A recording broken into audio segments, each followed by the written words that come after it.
On a demonstration line. This is Steve Roux from Portsmouth.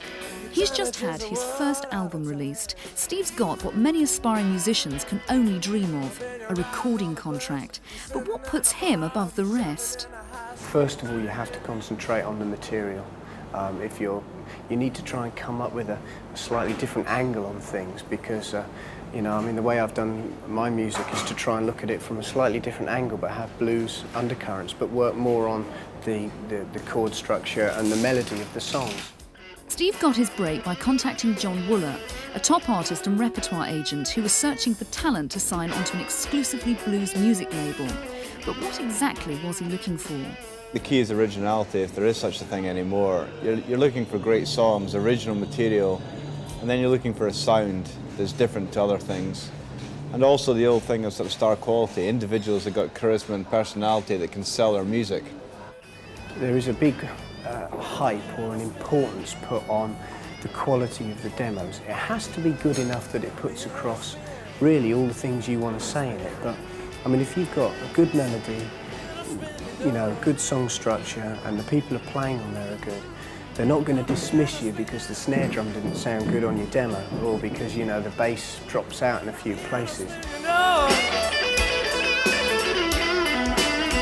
got me in a spin.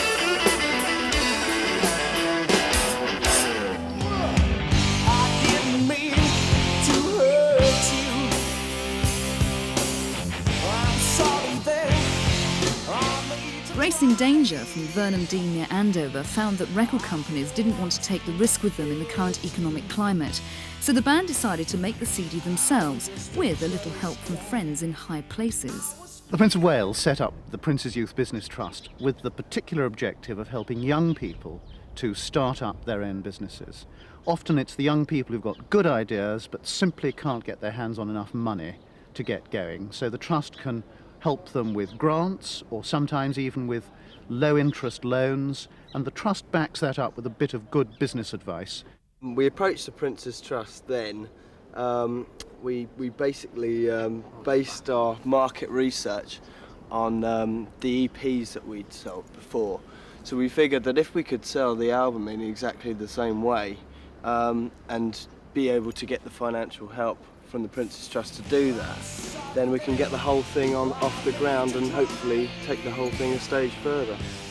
With the recession hitting the record industry as badly as any other, this route may soon be the only one open to young bands in the region.